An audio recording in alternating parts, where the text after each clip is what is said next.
বাৰিষাৰ সময় মোটামুটি জেঠৰ মাহ, আজি জেঠৰ মাহৰ 3 তাৰিখ। গতিকে বানপানী প্ৰায় এটা সৰুকে বানপানী গেলে আমাৰ। গতিকে এই বানপানীৰ যিটো কালৰূপ, সেই কালৰূপ হয়তো আমাৰ ওপৰ মহলীয়া সকলে দেখা নাই। আমি ৰাতি ইয়াতে যেনেকৈ নিদ্ৰা হৰণ কৰি গোটেই ৰাতি উজাগৰে থাকোঁ। আমাৰ মাননীয় মন্ত্ৰী বা আমাৰ মাননীয় মুখ্যমন্ত্ৰী মহোদয় নিশ্চয় অৱগত হোৱা নাই।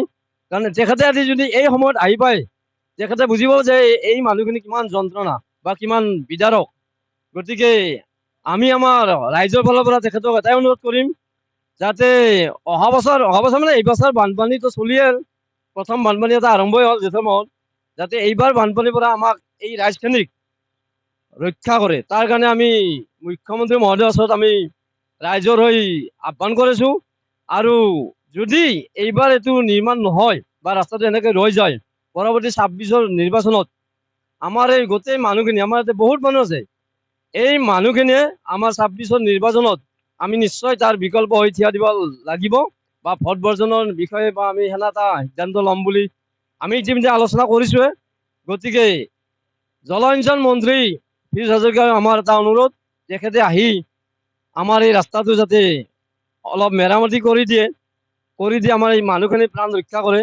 সেয়ে তেখেতৰ ওচৰত আমাৰ এই গোটেই মানুহখিনিৰ হৈ অৰ্থাৎ ৰাইজে তেখেতক আহ্বান জনাইছে।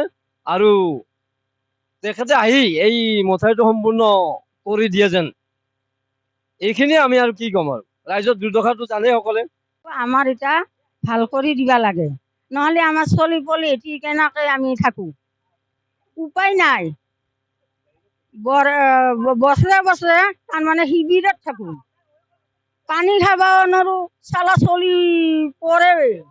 এতিয়া কি উপায় দিয়া, বয়া হৈছি। অলপ অলপ মাটি ফেলে দি গেছি এইবাৰ নাংমান চাবায়ে নাহে। এতিয়া আমাক কি উপায় দিয়া, মাটিটো গেলে আমাৰ এতিয়া থাকবাৰ ঘৰে নাই, অঘৰী আনলো। বাৰিষাৰ সময় মোটামুটি জেঠৰ মাহ, আজি জেঠৰ মাহৰ 3 তাৰিখ। গতিকে বানপানী প্ৰায় এটা সৰুকে বানপানী গেলে আমাৰ। গতিকে এই বানপানীৰ যিটো কালৰূপ, সেই কালৰূপ হয়তো আমাৰ ওপৰ মহলীয়া সকলে দেখা নাই। আমি ৰাতি ইয়াতে যেনেকৈ নিদ্ৰা হৰণ কৰি গোটেই ৰাতি উজাগৰে থাকোঁ। আমাৰ মাননীয় মন্ত্ৰী বা আমাৰ মাননীয় মুখ্যমন্ত্ৰী মহোদয় নিশ্চয় অৱগত হোৱা নাই। কাৰণ তেখেতে আজি যদি এই সময়ত আহি পায়, তেখেতে বুজিব যে এই মানুহখিনি কিমান যন্ত্ৰণা বা কিমান বিদাৰক।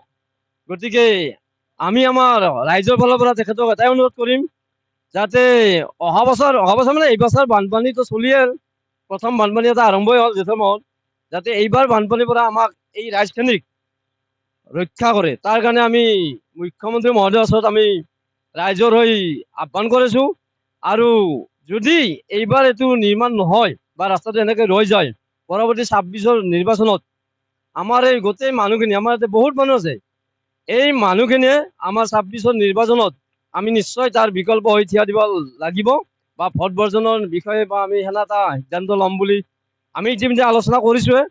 গতিকে জলসিঞ্চন মন্ত্ৰী পীযুষ হাজৰিকাৰ আমাৰ এটা অনুৰোধ, তেখেতে আহি আমাৰ এই ৰাস্তাটো যাতে অলপ মেৰামতি কৰি দিয়ে আমাৰ এই মানুহখিনিৰ প্ৰাণ ৰক্ষা কৰে। সেয়ে তেখেতৰ ওচৰত আমাৰ এই গোটেই মানুহখিনিৰ হৈ অৰ্থাৎ ৰাইজে তেখেতক আহ্বান জনাইছে।